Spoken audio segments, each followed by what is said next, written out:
Hello, everybody, and welcome back to session 2 of Escape Velocity Extra. Thanks for joining us. I hope some of you got to see the first session. In this session, we will be joined by 3 stars of extremely popular science fiction TV shows, one that aired over 20 years ago, but whose message still resonates today, and the other that is presently on the air and building a rapidly growing and very passionate audience. Our first guest will share his unique perspective as an Asian American actor, navigating some of the stereotypical issues that he's faced working in film and television. Best known for his role as Ensign Harry Kim on Star Trek Voyager, this actor has appeared in several movies, including Flesh Suitcase, Angry Cafe, Ivory Tower, 100%, and Survival Islands, among others. In 1997, he was named one of People magazine's 50 most beautiful people in the world, while E! Entertainment Television named this actor, before he got married, as one of the 20 coolest bachelors in the country. Let's welcome Garrett Wong. Hello. Thanks for joining us today. Aisha, I have to correct you on the pronunciation of the character. It's a very obscure naval rank. Okay. It's ensign instead of ensign. Ensign. Yeah, that's okay. But better you know now, right? Yes, absolutely. Thank you for correcting me before I said it 80 more times. But at least you pronounce the last name correctly. I do say Wong instead of Wang, so thank you for that. I appreciate it. Yeah, no problem. Absolutely.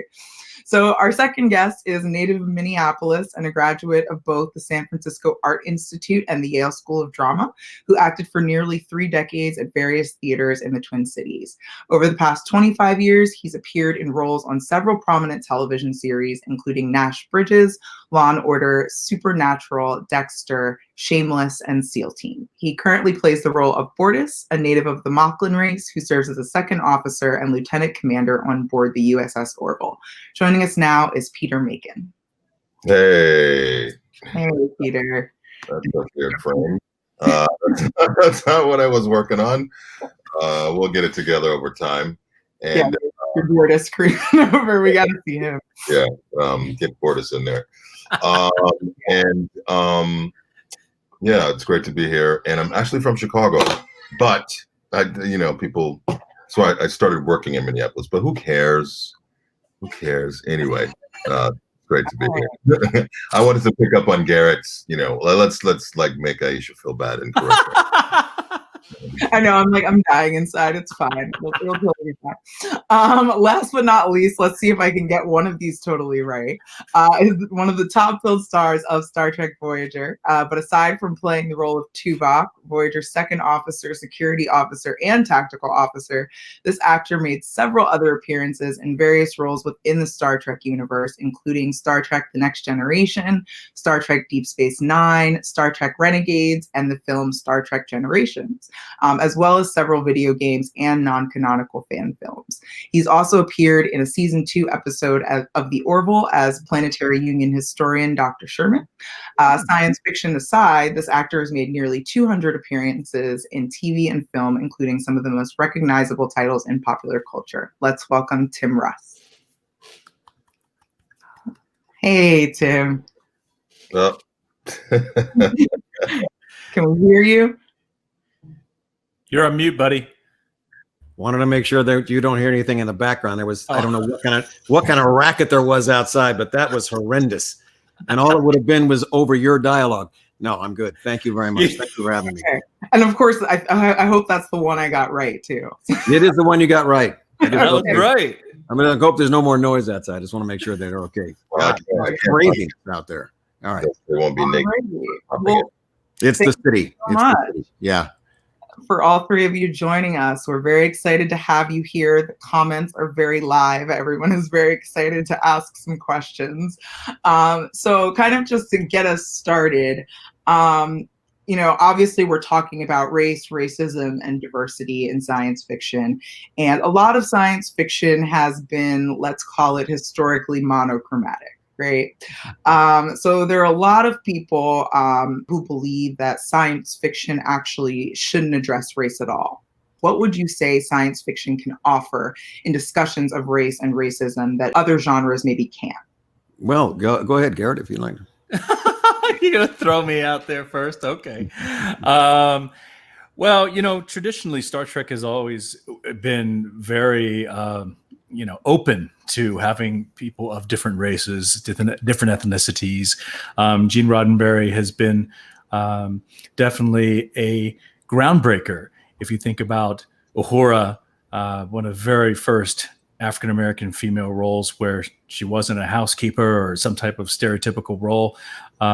Sulu, for me growing up, he was the only guy on TV that didn't speak with an accent, so that's a huge, that's because I'm an American. I'm born in the United States, raised in the United States, and I speak English, and I don't speak English with an accent. I can. If you want me to talk to you like I'm from Hong Kong, I can do it right now, but that's not how I talk. Right. So to have any type of representation for Asians is a good thing. And Gene Roddenberry, I think, was one of the first to do that. And when you talk about monochromatic sci-fi beforehand, it's so crazy because Gene was the first person to take an alien and put the alien in the cast. So Spock is a member of the crew, because before it used to be us against them, us humans against the aliens, right? So Roddenberry was like, not only am I going to have an Asian navigator, communications officer who happens to be African-American and female, I'm going to throw an alien in the mix too. So everyone, so now we don't have any prejudice or racism towards aliens, at least not towards Vulcans, because he's one of the good guys, right? Tim, you want to add to that? Yeah, as a matter, science fiction as a genre is a standout. I mean, it's one of my favorite genres, and one of the reasons is because you can tell, any kind of story you'd like to tell in that framework. You're not restricted to the contemporary setting and environment and relationships that you have on Earth that we're all familiar with. You can go anywhere you'd like with the science fiction genre, and I think in the past, because you were, beholden to the studio executives and things like that who wanted to create images for the country as a whole, who wanted to sell their wares and make sure everybody went to them, they weren't thinking outside the box in terms of race as much in general. We can go back to the 1960s and 50s of the sci-fi movies and things, and there are very few African Americans in any of those roles. But there were very few African Americans on any roles, principal roles in television across the board, across the spectrum. So it didn't matter what the genre was. But in fact, when you look at Twilight Zone and a few others, there were those shows that started to break the ground as far as putting African Americans, minorities in lead roles. And of course, since that time, the genre opens itself up to the fact that you can show any race, any culture, any lifestyle you like in science fiction, because it's a portrayal of particularly the future and an alternate reality than what we have now.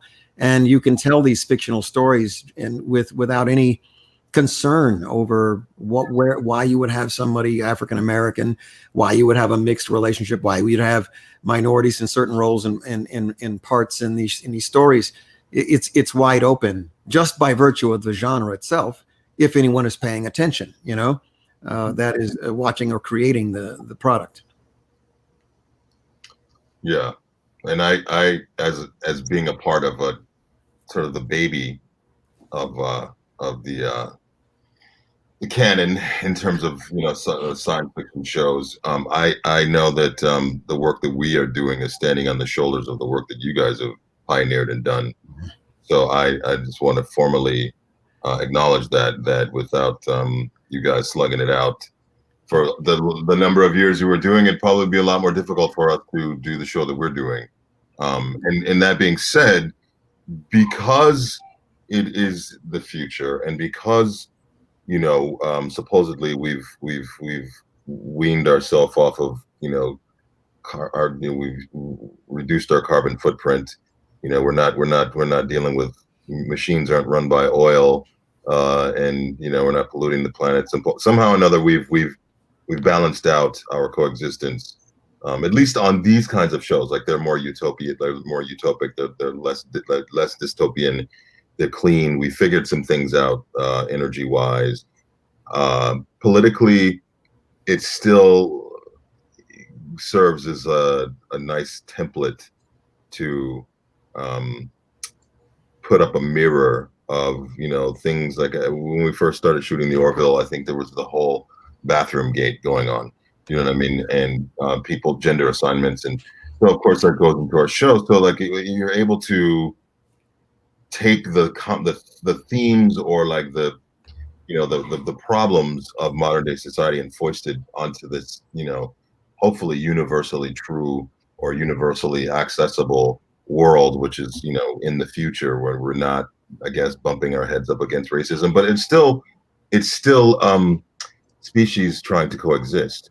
You know what I mean? So I think that it's a bit of a removal of our, immediate, um, things that are going on in our immediate world, but they're still have the same problems. People still trying to get along, issues with authority, clandestine, secretive, and then this is what gets interesting to me. Trying not to view right and wrong through the lens of a human being, and like really trying to, I mean, if we're dealing with aliens that are completely different, with maybe different cosmologies, different, morals, different political everything, we're still trying to tell the stories as universally as possible, albeit we are coming at it from like through the lenses of human beings. Like the stars of the shows are human. I mean, Spock, notwithstanding, but but like you're saying, like you're having an alien a part of the crew. What is, but yeah, we have like different aliens running the ship, and and they are very they're Klingons, we're slightly, you mean on the surface, two-dimensional, like they're just very war oriented, and I think that with a further further, flushing out of those characters, like Moclans are very, like, I think that's why people are like, oh, Moclans are like Klingons because they're brash and they're, war culture, but it's there's a lot more complexity that's taking place now. So that's a long-winded way of saying that without all of the barriers that were being tested and broken, 20 years ago, it wouldn't be as palpable even to, I think, open-minded fans. Like we need to see that stuff repetitively. It's like we need to see, like, when you see a science fiction movie. I remember it's like seeing the brother, like I was like, oh, he's dead. He's dead. You know what I mean? He's dead. He's got 2 lines. He's dead. Don't be the first black man in the film. You're dead. But that's changing. So like without that, seeing that, and all of the hoopla that surrounding like the Star Wars franchise, and having like a black man, a prominent figure, and like all the backlash. I mean, even within the fandom community, we still a lot of work to do. So one thing I think that's often interesting, particularly about this type of show, both types of shows really, is the impression of a real post-racial society, right? So people say we're post-racial now, and in the past couple of years, we've clearly proven that not to be true. Right. But in the show sense, right, this idea that it's almost, while things come up that are related to race, it's almost not worth mentioning, right? It's given that it would be a diverse world. It's given that people of all colors and even other species would be involved. And so one of the questions we've got from the audience kind of relates to the Black Lives Matter movement and post-racial society. Someone pointed out, pro sports teams are sitting out of games in support of the Black Lives Matter movement. So their question was, can sci-fi that is race blind engage in forms of race conscious solidarity? Wow. I think that all depends. It all depends on, the nature of the show or the programming that you're talking about, because, the science fiction stories generally are taking place in another time, not in contemporary settings. And sometimes the settings are contemporary and the elements are science fiction, in which case, yes, you probably could play out a story that deals with something similar to what Black Lives Matter is doing. I know that one of the episodes that I directed called Living Witness on the Trek series was actually a science fiction story that was based on a misinterpretation of something that happened in history that caused a rift between two different groups of people in the society. So one group of people were seen as second-class citizens, and they were set on a path of atonement. They had to take a back seat to everyone else because of something their people were blamed for doing years before that. And you find out later on that in fact they had not done that. That story was completely wrong. Right. And it caused the society to fracture, for them to riot and to go into, protests and anger, just like what's happening now, simply because of what was interpreted from the past. In this case, misinterpreted from the past, because the original interpretation cast this one group in the society as being second-class citizens, having to be subservient because of what they did, to atone for what they did. So that was kind of interesting. I was actually very happy to have that story to be able to work on. It was a really cool story. And our history in this country, we see now, we are sort of living the legacy of our history as African Americans in this country still today with Black Lives Matter. And that is a result of 300 or 400 years of slavery. If we had a sci-fi story that completely took away slavery in terms of revisionist history in this country, well, we wouldn't be having this meeting right now. We wouldn't be here. So the entire country would be different demographically and socially because of that, if there was no slavery. So from a science fiction standpoint, yeah, that would be a very interesting story to tell, because of again, the nature of what has happened in the past and how it affects what happens in the present and the future.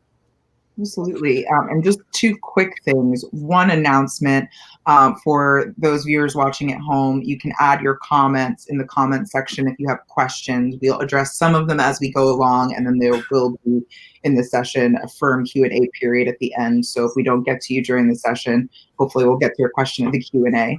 And second announcement, make sure to watch out if you want to have a one-on-one session with any of our three lovely speakers after the event. I believe you can still sign up. So go visit our website if you'd like to do that.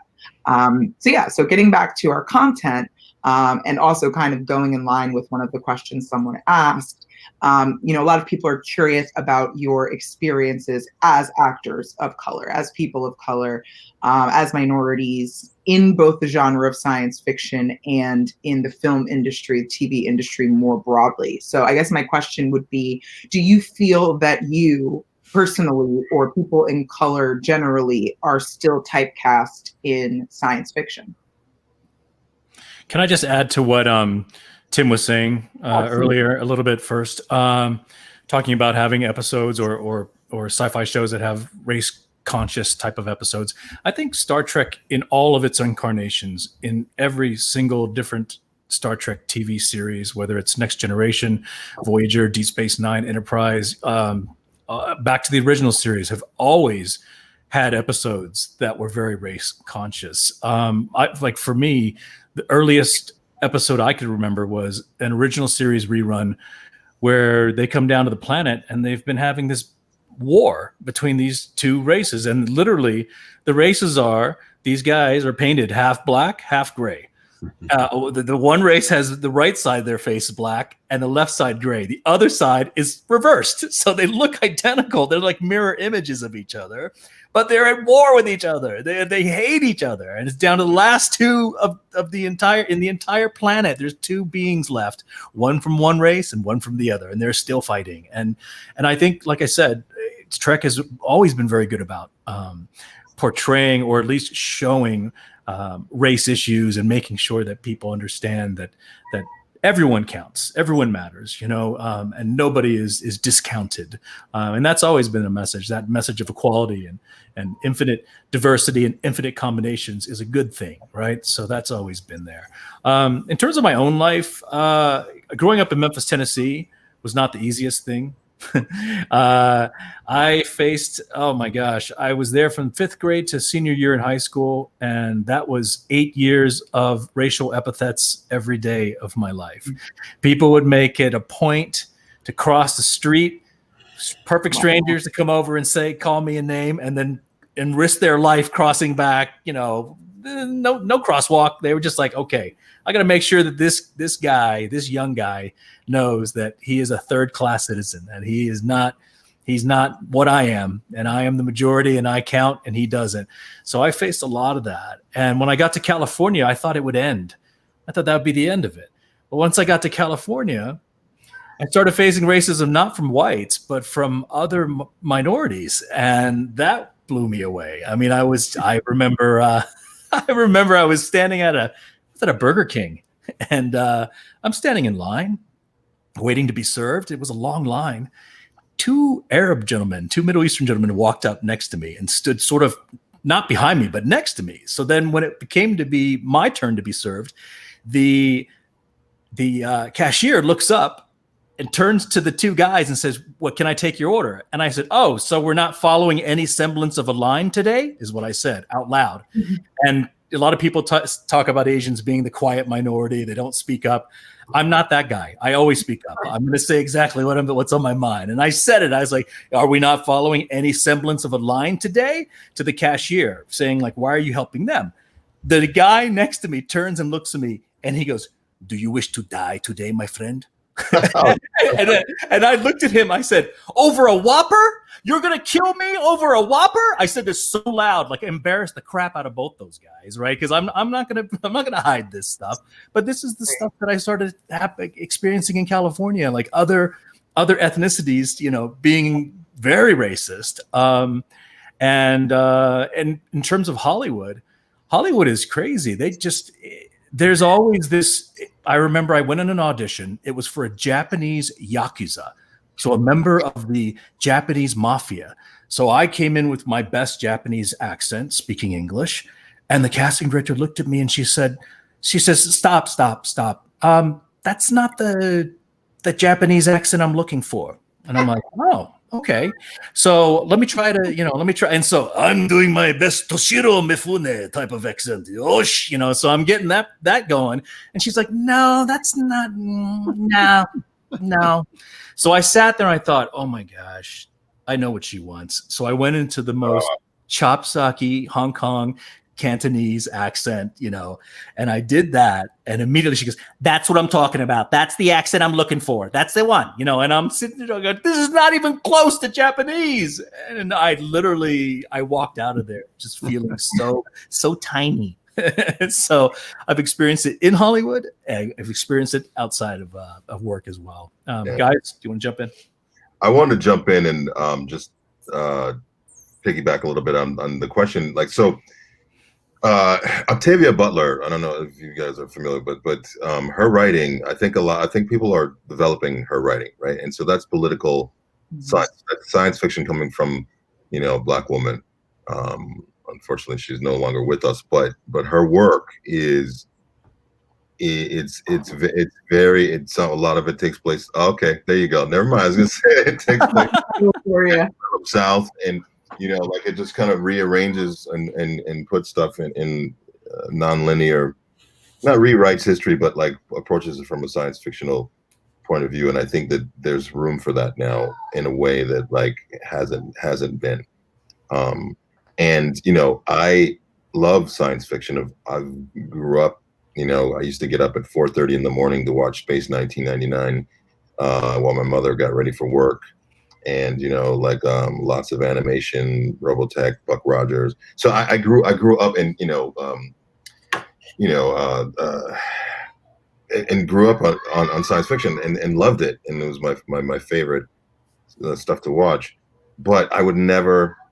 It's the first time I think I've ever been in. There's like a second or third time I've been in a science fiction project, and I'm saying all to say is that.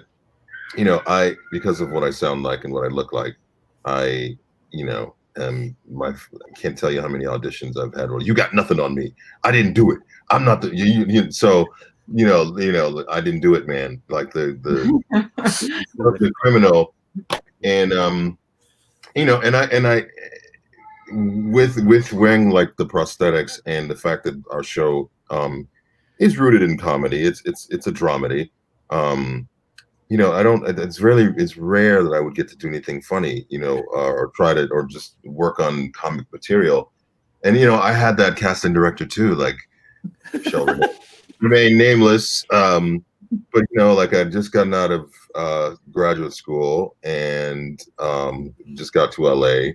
I mean, I stayed in New York for a while, but then when I got to LA, a couple years later, I'm going in for criminal number 5, and he says, he's like, Peter, I want you to make this guy a little bit more hood, and this guy is like, is white as white, and he's like, I want you to take all that Yale training and throw it out the window. This guy has no soul. I'm like, okay, you gonna pay me? You gonna pay my student loans back? Like you gonna pay me, take my training and throw it out the window? But it's that kind of like Hollywood shuffle, kind of stuff. I'm just like, I cannot believe. And this is a guy who had a lot of power, who wasn't interested and was casting like all these, crime shows, like but seemingly had no real interest in the reality of situations, So I mean, I'm like, how dare you tell me to make it a little bit more hood, that this guy has no soul. And of course I didn't get the job, but like and I didn't want the job at that point. And so then you had to start making decisions about like, well, how am I gonna, because I have 2 small boys, and like how you gonna represent, or do you perpetuate just mediocrity, right? So it's like the choice comes down to like, well, maybe I just won't be working, I mean, as opposed to or I'll be delivering, pizzas or something, which I've done. And so I think now, and it'll be really interesting to see what post-COVID looks like, because I think that like a lot of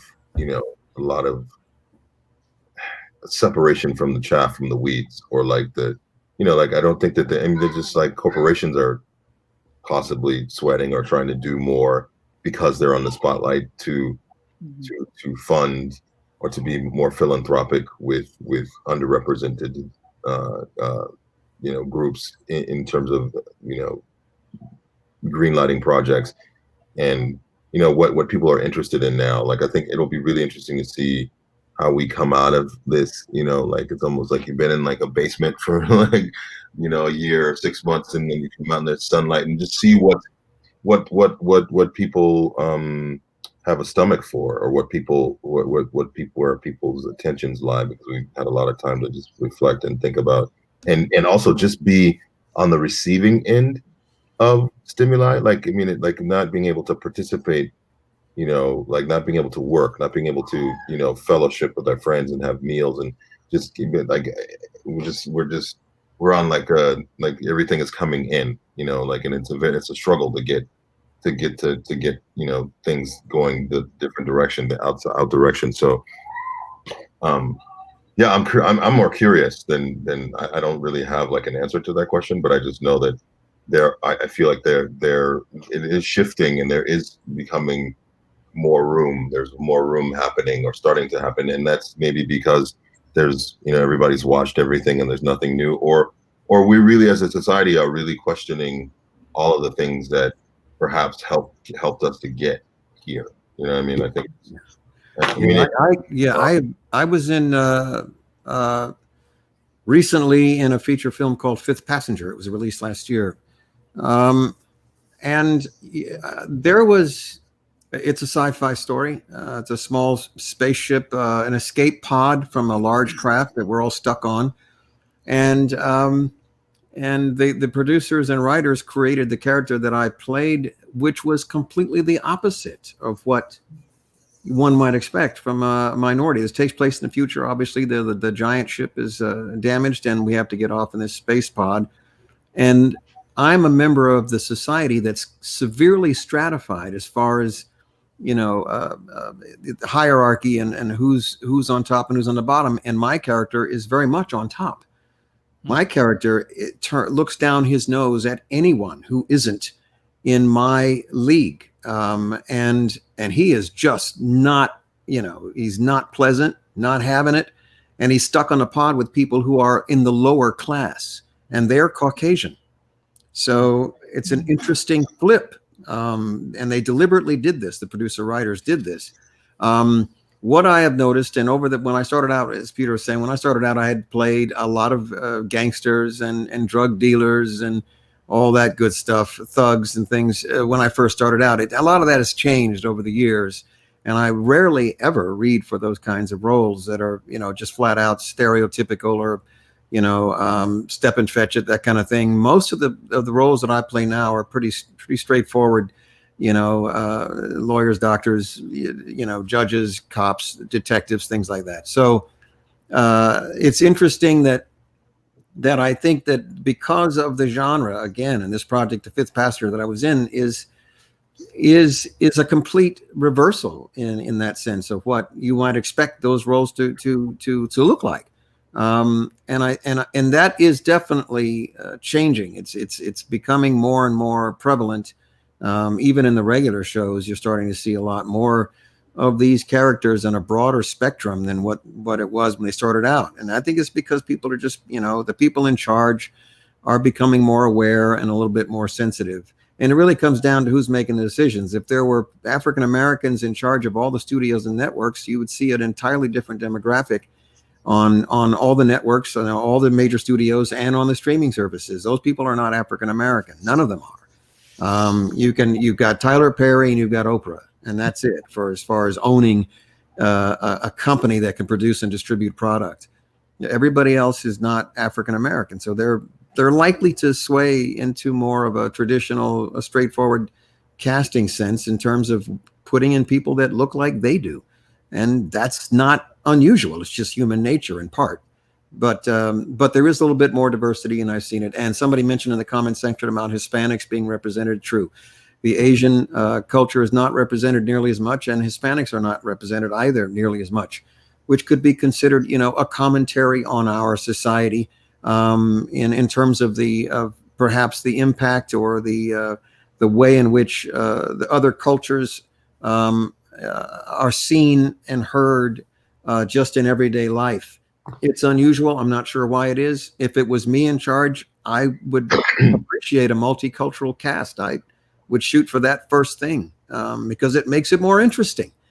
It makes it more interesting as far as characters. It makes it more interesting visually, but whoever's making the decision really has the power in this business. We are just actors. So the roles come through the agents or the managers. We have to go read for them, or we choose not to read for them. But the people who create the product and the people who are responsible for distributing the product have the power. They're the ones that have all the power. And so they're the ones that have to make those decisions and those changes. I do think oh, go ahead. Yeah, I was just going to say, at least I would have to say that to Tim regarding, at least you can say there is an Oprah and a Tyler Perry. I can't say there's an Asian Tyler Perry or an Asian Oprah. You know what I'm saying? It's not there. When I did research when I first started getting into acting in 1990, I started doing research on Screen Actors Guild's numbers of ethnic castings. And in 1989, I think it was 22% of all roles cast were cast African American, but only 13% of the country is African American. So that's that's nice numbers, right? Asians in 1989 were cast 0.04, less than 1 percentage point, whereas they comprised at that time, I think 4% of the population. So it was underrepresentation. So every time, for me, it's very easy. You see results of that. You see every medical drama will have an African-American doctor first before you see an Asian male doctor. And that to me is like, what is happening? Why am I? Because like every cousin I have has gone to medical school. So I'm sitting here thinking, where's the Asian male doctor? And you just don't see him. Right. And so I will tell him as much as we want more representation, when it comes to all the different ethnic groups that are acting right now in Hollywood, African Americans do have it a little bit better than Asians, and definitely better than Arab Americans, Middle Eastern Americans have it probably the worst right now in terms of proper representation. Yeah. Except for that show. Have you guys seen Rami, the show Rami on Hulu? I don't know if you've seen that or not. It's about an Egyptian American family. And I'll tell you, my God, that just, it opens up the whole world of Arabs and the Muslim faith. And it's amazing because for me, after watching that show, I'm like, I want to go learn Arabic. I want to go and eat Arabic. I want to do all these things because I've now seen something that I've never seen before. It's showing that nucleus of family. Everyone, all the main characters are people of color, and that's what that show's doing, and is doing wonderfully well, superbly well. I recommend it to everybody as a show to take a look at. I'm sorry, Peter, you were saying something when I interrupted you. Oh no, I was just going to say, I think all of what is being said is true, and I think also what is happening is there's a younger, I mean this not like the trust fund sort of entitled, grandfathered in generation of folks that are working in the business. I just think that there are people who are retiring, and there are younger people that are coming in, and that's more reflective of the people that they are surrounded by. I mean, I think it's a generational thing too. So I think that's part of the shift, like of shows representing being what like someone said, like I think Tim said, people shows of what, like, what I look like, what they look like, what they see, what their worlds are about. Those are the shows that they're making, because that's the world that they see. So, but I think that given the amount of access that we have to social media or just outside stimuli, I think it's becoming harder and harder to deny people who go, I don't see race. I think that's becoming harder and harder to claim. Like, I just think that, and not just from the point of view of not just blanketedly not seeing, like being colorblind. I just think that there's so much stuff in our face. You have to actually work really hard to distance yourself from it, because we're just inundated with all the stimuli. So I think that's another factor that's making things change for I'm not saying for the better, for the worse, but I mean, I guess change is good. So, but yeah, I was saying that, like, generationally, because I remember I was just spent some time in Prague, and like the older generational people, they'd look at me like I had 3 heads. You see your occasional Nigerian, because Nigerians are everywhere, but but they never really, this is Eastern Europe and like post communism, and they didn't no experience really with and not a lot of there weren't a lot of black people walking around Prague, but then the younger people, like the people that we were hanging out with, it was like a generational thing. It wasn't like they didn't have a problem with me. The older people had a problem with me, and like didn't really know how to articulate it other than just like a. So like, I think that's applicable to now to what's going on, and in storytelling. I mean, there's not a lot of money, or like like Hollywood was the world, entertainment world, hemorrhaging money. So like, a lot of stuff got nixed. And so it's like whatever this, I think the strongest, the best writing, like that's gonna be, that's gonna come through, that we're gonna be seeing. Like, there's a lot of crap, and I just think that when the world shuts down, like, it can't really there's not a lot of room for it. So we'll see. Yeah. I don't want to cut us off too much, but we have about 5 minutes left before I have to go over to the Q&A. The time just what? Yeah, I know, right? It's like, wow, that was quick. So I'm gonna skip most of our other questions to go to the poll questions, because we promised the attendees that we would address them. So these questions are a little lighter, and I suspect, since a lot of the questions that have been coming in have been a little more contentful, serious, that we'll return to some of those in the Q&A. Okay. two poll questions. So the first one was whether you'd rather meet a Moclan or a Vulcan, and why. So I'm curious as to whether you're biased or how it's going to turn out. I mean, you know my answer, so I have to favor Vulcan because I'm Vulcan, but there's always the factor of curiosity. So to learn or discover someone from a different culture and a different species would be cool. I want to see a Moclan and a Vulcan get down and have a baby. Then So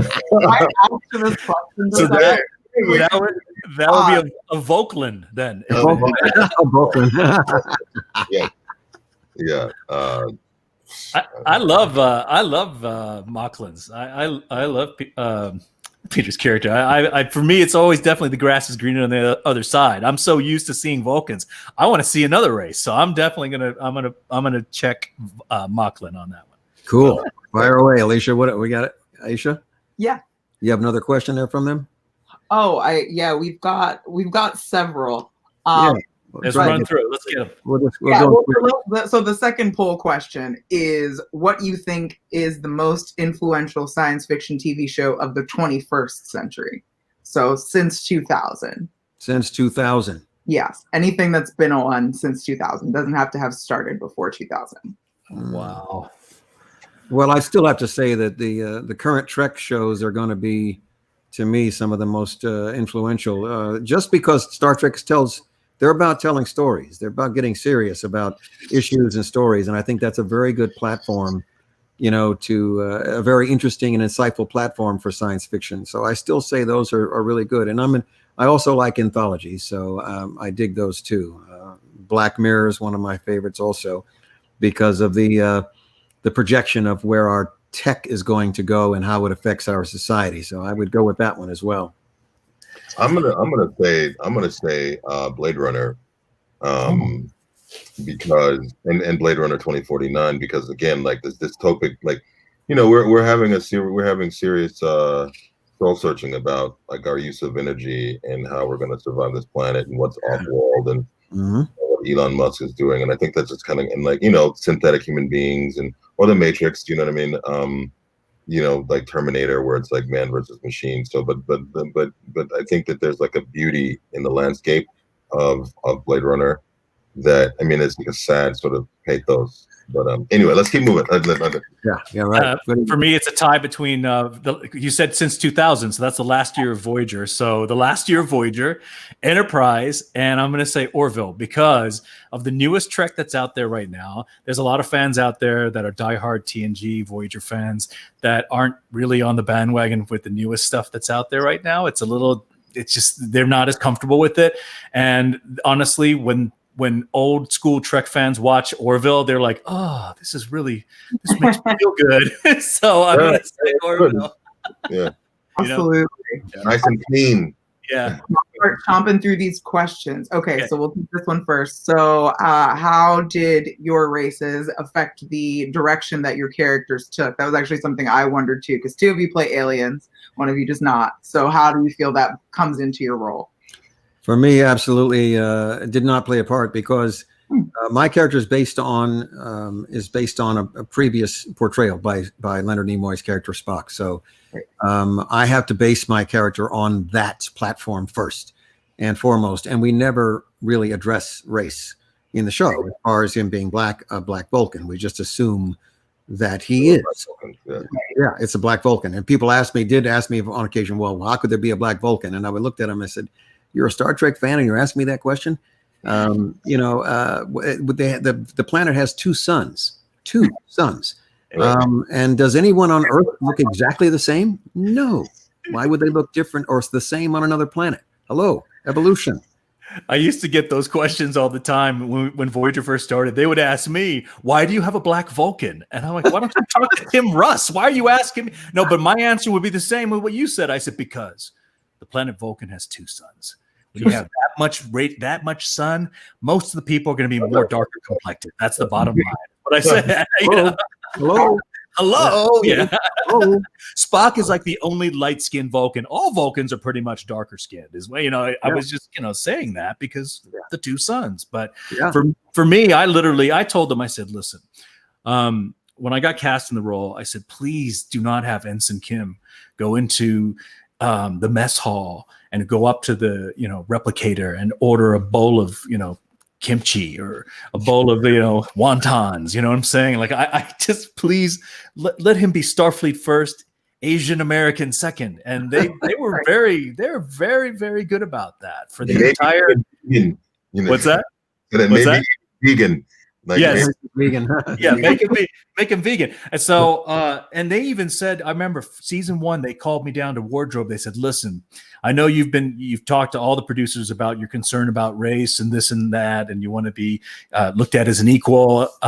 We have a piece of wardrobe that you have to wear in the next episode, and we're not sure if you're okay with this. It kind of folds over, so if it looks too Asian-y, if it's something that offends you, you tell us. So I go down there, right, and I look at the Asian-y outfit, and I go, it's not that bad. It's got a whole bunch of different things going on. It does fold over, but other than that, there weren't any emblems of dragons on there, anything like that. It was really just basic, costume. And then the wardrobe supervisor said, by the way, this is a repurposed garment. This garment has already been worn by somebody else in the Star Trek world. And I said, who wore this?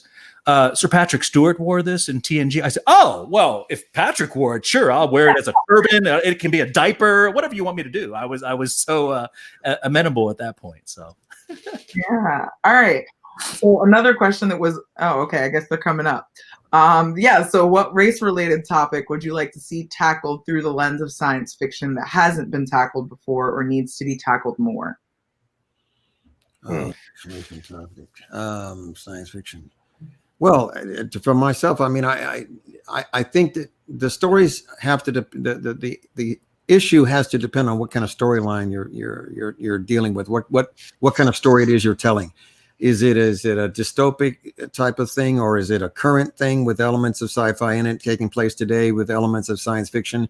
That could be interesting. I think the concept of walking a mile in someone else's shoes in a science fiction sort of concept is something that's interesting. It challenges the person who might be the bigot. And I know they did this at least in one Twilight Zone episode where there was a racist, a bigot who ended up walking outside a building, and he found himself, in a Nazi concentration camp as a Jewish person after he just got through, insulting Jews in a bar. And then he was someplace else where he was seen as a black person, and having to suffer the indignity and the insults from and racism from that. And he went through the several of the different cultures and having to live as them for a while and finding out what that impact was. And of course, that would change his attitude afterwards. And that's a science fiction concept that's pretty interesting. It's been played at least once. But it's something that really drives that point home. You're also making me think of Altered Carbon with Anthony Mackie in the second season becoming the main character. Yeah, the white guy in the first season. I thought that was really well done. So that seems that trope. Yes. Yeah. I would just like to see a little bit more representation of ethnic backgrounds that you don't see every day in sci-fi, in specifically Arab Americans, Middle Eastern Americans, even Iranians, Turks. You don't see a lot of, other than Caucasian, the occasional African American, once in a while an Asian. You don't see Latinos that often, right? Latinos, exactly. Yeah. Which is a huge population segment of our population, the Latino population, right? And then Middle Eastern representation. Where is it? I'd love to see different people's different grouping, non-Western sort of cosmology, non-Roman Catholic Church rooted. Latin. I'd like to see, like the exploration of original peoples or other peoples, like not necessarily religion, but just like where the cosmology is, like where that comes from, different. Like, as if we're in the future and we're traveling with, like, our relationship to constellations, our relationships to like planets and stuff like that. Let's get specific, because everything it's almost like most of the creatures are like have 2 legs and 2 arms and the mask or whatever. But like, I want to see, let's get, push in there. And really, I've never really been thoroughly convinced by alien culture, like that's been represented. I've always been like, oh, this is human beings wrote this. You know what I mean? And so like, I always have to get that feeling. So I think it can be pushed further. Yeah. Okay. Yeah. All right. So, question kind of tied to the last panel. You address policing, Star Trek and the Orville from the perspective of authority, not exactly police, but basically military. So, do you think it creates a tension with racial justice goals? Thank you, Erica A., for this question. It brought us back to our originals. It's Wow. tricky. Yeah, I think the when it comes to I know the Star Trek sort of had a military sort of basis or feel to it, and I think that the whole point of what Roddenberry was seeking to do in this thing is to try to understand and examine and explore and discover cultures and species that were different than ourselves. And I think that he and the subsequent writers and producers have always tried to avoid the heavy hand of policing unless there was a clear injustice being perpetrated upon one or the other. And I think that's I think is sort of the doctrine of Star Trek. I think that's always sort of what the franchise has tried to strive for is not to be such a heavy-handed, overbearing presence in terms of authority, and more. It's always been, to me, it's always seemed to be more of almost like a NATO, United Nations NATO force in space, where all the races and cultures are taking part in the Federation, and the Federation itself is run like a military organization. That is how it's set up. So I think it's more like a NATO situation where if there's a clear case of genocide going on somewhere, then they might step in and try to prevent that from continuing. And if they have to use force to do so, then so be it. I think what's happening with our show, at least, I mean, I can't say anything, otherwise I'll get fired and sued. But I think what we are taking that and pushing it further because, yeah, we are like the Federation of Planets is this multi race entity, but it's still all underneath this umbrella, right? And so, but then we have like the Kalon who don't give a damn about but so there's a common enemy that doesn't conform, that's on the outer reaches of our explored space. And then you have the Moclans who are deeply complicated, and we make weapons for most, like, where people will go get their they get their in the gun shop.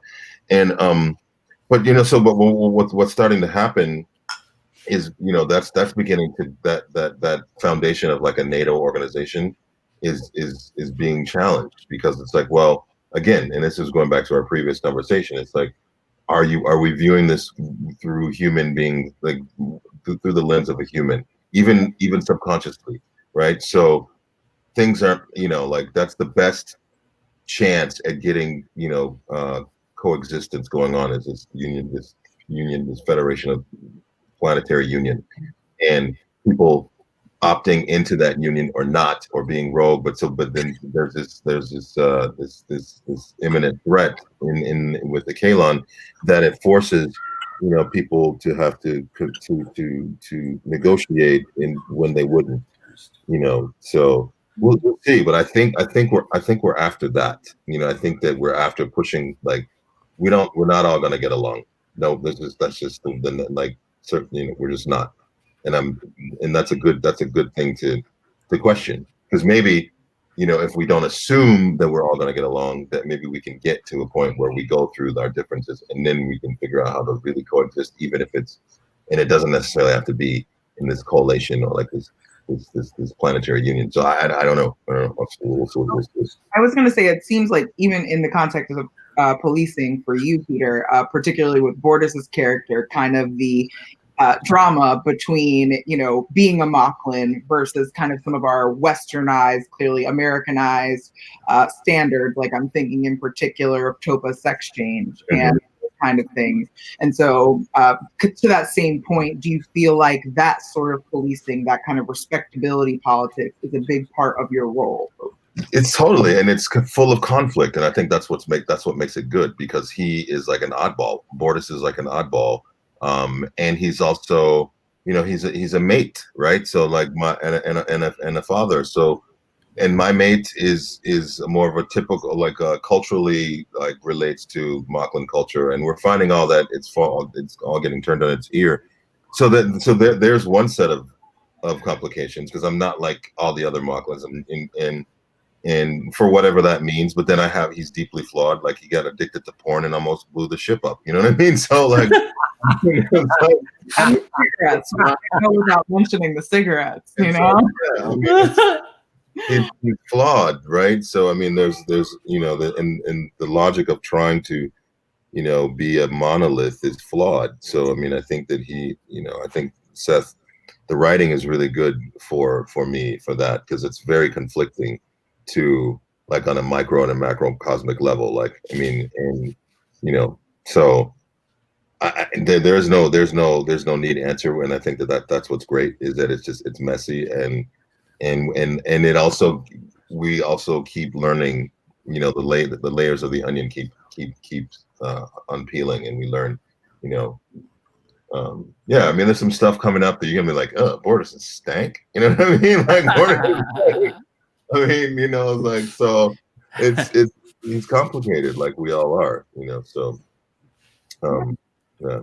Actually, one more question specifically for Garrett. Someone asked if you think Hollywood is getting better at distinguishing different races or ethnicities of Asians. And from your answer, it would seem like the answer would be no. Yeah. Well, I'm gonna have to share the story right here, just to answer that question. It's with a quick story. The final year of Voyager, season 7, they had already written the pilot episode of Enterprise, which kind of took over after Voyager ended. And during season 7 of Voyager, a U.S. spy plane crash landed in China, and the U.S. said, "Hi, China. Can we have our spy plane back?" And China said, "What spy plane? I don't know what you're talking about." They kept saying that because China was stalling. They were stalling because they were tearing everything apart inside that spy plane to reverse engineer everything. Because when they finally did give the plane back, they also handed them a bag of screws and bolts that they didn't know where they went. They're like, and take this too. But when they weren't giving the plane back, they said, this is an international incident. There may be war between China and the US, blah, blah, blah. And I thought, man, that's not good. So I marched myself down to the writer's office and I said, hey, for the new show Enterprise, you have a character, Hoshi Sato. She's clearly Japanese name. Could you make that character a Chinese name? They said, why? I said, to promote goodwill between US and China because of this spy plane incident. They said, well, we already have a Chinese character in Star Trek. I said, who? And they said, you. I thought, what? I said, Kim is the most popular Korean last name in the world. And you guys thought Kim was Chinese the whole time? And they're like, yeah. And then I thought, oh my God, in 7 years, there's 5 or 6 times I'm walking down the corridor and I turn to somebody and I say, there's an old Chinese saying, there's a Chinese proverb. And I thought, okay, Kim's a Korean dude that just happened to take Chinese studies and is really interested in China. Little did I know that these Hollywood elite writers had no clue that Kim was Korean and not Chinese. Not familiar with the culture, yeah. I will say, and I'll throw this out between Garrett and Peter and see if this makes any sense. It had to do with when we talked about the representation of Hispanics and or Asians in film and television. Mm-hmm. The reason that African Americans may be represented more likely has something to do with our footprint socially and culturally in the country. Number one, it's 500 years. It's 5 centuries of our footprint is here, whereas the Latino and Asian culture is nowhere near that long. Our footprint in this presence in the country, our interaction with the majority in this country for that many years. Also, the number of African Americans who are prominent in terms of the political spectrum, the music that we created since the 1950s and 60s to the present day, including rap, has crossed over into the white culture tremendously. And we are, and I cannot say the same for either Asian or Hispanic performers, that has crossed over as much as African American has. Plus the civil rights movements and the monsters who put forth all the effort, from Lewis to MLK. We have a presence in this society far greater than the other minority groups that are here and who have come here since that time. And I think that's the reason why we might be represented more in film and television present day. So that will ultimately change over time, I'm pretty sure, but that's, I think, is the reason why. I mean, yeah, maybe we can take that with, the idea that it's in fact just a signal of the lacking representation. African Americans, to your point, we've been here since the start, for good or for ill. Yeah. Exactly. So we got a running start, so to speak, in terms of culture. Yeah. Tim, I just want to say that is a very logical answer. I was thinking about it for the last, 20 minutes. I was thinking, God, what is the reason? Why is that? What is that? So Vulcan of you, man. Gotta be some mechanism is in place here. I don't know. And that I think that's the one. I think that's the answer right there. So we are almost at time. I want to remind everybody, if you did sign up for a session, that your one-on-one sessions will start after we get off here. But I wanted to leave it to you guys to say if there was anything, any last thoughts you had on either your shows or science fiction or kind of the direction everything's going right now.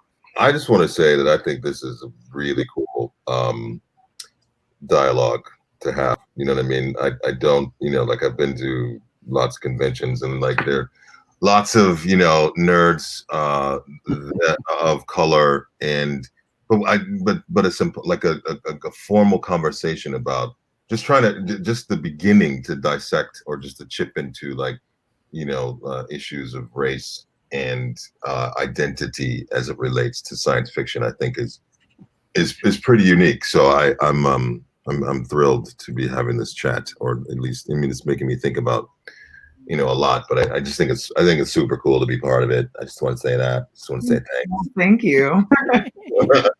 Super cool. I'll second that motion in about a minute. Yes, this is very cool, especially given what we are experiencing right now, present day in this country. And where things might be headed. So it's very important to have, it is always important to have discussions about race in any way, shape, or form, because people they confront that issue and can discuss it openly. It can move things forward in terms of race relations. Absolutely. I think, when you're talking about Black Lives Matter, and there's a lot of people who are marching with African Americans that are not African Americans. They are standing up, and they are saying that, yes, we understand you're facing these hardships. But I want to talk a little bit about what we talked about in a pre-production call, that I don't think people that are from the majority, specifically Caucasians, truly can understand racism until they're really next to somebody of color being just stepped on by somebody else. And I mentioned how I had a girlfriend that I was seeing that was Caucasian, and she said, yeah, I understand racism and it sucks. And I said, I don't think you really get it. And one night I was outside of 7-Eleven and I got accosted by a person who was basically blaming me for the death of their relative during the Vietnam War, and started just going into me about, how horrible I was and this and that for being part of the enemy, being the enemy, basically. And I looked over at my girlfriend at the time. As I handled it as a gentleman, I just said, look, that's offensive. I can't believe you said that. And you need to get your facts straight. And I left the scene. I didn't escalate it. But getting into the car, I looked over at my girlfriend and she was just bawling. She just tears streaming down her face. And I said, now you know how it feels because you experienced it. And she was like, I had no clue. I thought I did know, but in reality, she didn't. And so Tim kind of touched upon it earlier about that one sci-fi project. I think it was Twilight Zone, where the one character that was really racist had to live his life as a Jew in the concentration camps, as an African-American. And I really feel that racism is all it all stems from ignorance. complete ignorance, right? And so, you know, you see those shows called Wife Swap, where you have the one wife from one family go over to another family and live there. We need race swap is what we need. Like every single racist person, I'm sorry, you're racist ass. You're gonna go live with that family that you've been racist towards your entire life. And you sit there and you deal with their kids for a while, and you see how that is, because it's going to be just like your home with your kids too. You'll see. I don't know if that's the best or the worst idea I've ever heard. That's why it's good. That's why it's good, because you won't probably not marketing for race swap. It's going to be difficult. It's going to be tricky. It'll be a little tricky to do. But we gotta figure this. We gotta figure this out. Like, you gotta figure it out. There's things about, you know, working on shows that are, you know, hundreds of years or however long in the future. Somehow or another, we figured out what we haven't been able to figure out now. Yeah. And I think certainly now more than ever, because shit is getting crazy. Like, and it is getting crazy. Yes. And I know it's been crazy, but like, I don't know to this extent where you have like a 17-year-old kid, you know, taking it upon himself to be a vigilante. And like, I don't know all the details of the story of yesterday, but like, and he doesn't get shot. He walked right over to where like the staging area was, and the you know, the police are in the Bearcats, and he's talking to them. I think they even give him a bottle of water, and they're like, "Thank you for your help." So, you know, so we're in like quite a pickle. We got to I think cultural evolution, because I've always been an advocate of evolution in every way, shape, and form, and it is a question of cultural evolution. We will culturally evolve. Everything evolves over time. Things aren't the same today as they were 400 years ago. So we will, and 400 years from now, they won't be the same as they are now. It will be unrecognizable 400 years from now. Even 200 years from now, probably unrecognizable. Culturally, we are evolving. The young people right now, as we speak, my daughter and kids who are younger than she are growing up online. They're growing up in contact with everyone around the world at the same time at the touch of a keyboard. And they have no issues with gay and no issues with as much with race, because they're going to they're going to dispense with whatever their parents believe in, and they're going to go on their own path. And they are going to be the ones that lead the revolutions down the line. They're the ones that are going to make the changes, not us. I mean, we'll be along for the ride. We might be able to witness some things, but they're the ones that are coming up. They're the ones that are challenging. What is it? The young lady that challenged the guns, the other lady that challenged the climate. Yeah. They're in their teens, for God's sakes. Yeah. They're the ones that will make the changes. They're the ones that will take the reins. They're the ones that will go where we need to go. And it's just, it is nothing more than a matter of time.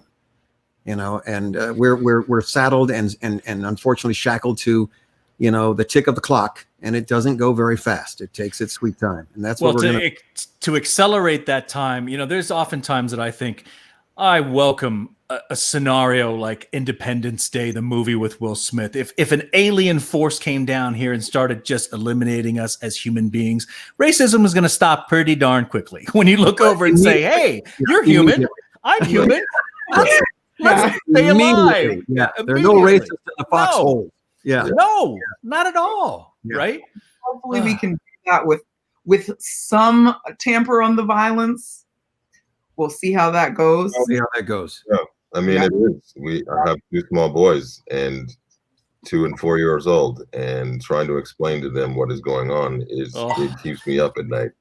You know what I mean? But I have to do it so that they can, so they have a leg to stand on. Just like my mother was out marching with SNCC and Martin Luther King and Jesse Jackson, and laying down in front of bulldozers and with Black Panther Party. And so, that level of consciousness that I grew up with, like, informed my thinking of how I am now. So I have to do that with my boys. And so it is, like, I might not see it in my lifetime, but all I can do is set it up for them, is give them as much cultural and intellectual property and awareness as possible, so that they can move forward. Because they have they have targets. I mean, I feel like they're targeted, and I just don't know how to shield them from that, other than to educate them. So, yeah, it is. We got to fix this, and it's on us. You know, it really is. Like, it really is on us to figure out how to get along. Fiction is leading the way in that charge, right? Yeah, definitely. I mean, we have to come to a point where African Americans don't have to teach their children how to act around a police officer. Like, if you need to make sure, you know, that when you are being stopped by that, you have to. These are things that I never had to have that conversation, and I never had to worry about what's going to happen if I'm stopped by a law enforcement officer. Like, I don't really think about that, but that's something that I remember watching NFL Network. Some of the players were saying that when they were growing up, you know, every single one of them had that conversation with their parents. Okay, this is what happens when you're getting stopped by a cop. You know, please, you know, remember these things so that you will not be killed. Right. And this is not what the type of world that we need to be living in. We need to get past this. Definitely. Absolutely. Unfortunately, we are out of time. I want to make sure that the people who are doing one-on-ones with you guys have their chance to get started. But thank you all so incredibly much for having this discussion. It's so important, and we've all enjoyed having you. Thank you. Thank you for having us. Appreciate it. Thank you. All right. And our next session, which is in September, is actually going to be on Klingon. So we will have the creator. We will have some great minds thinking on that. So please feel free to join us for that. Get more information on our website, escapevelocity.events/EVX. So that's all the time we have for today. Everyone take care. Stay safe. Have a good one.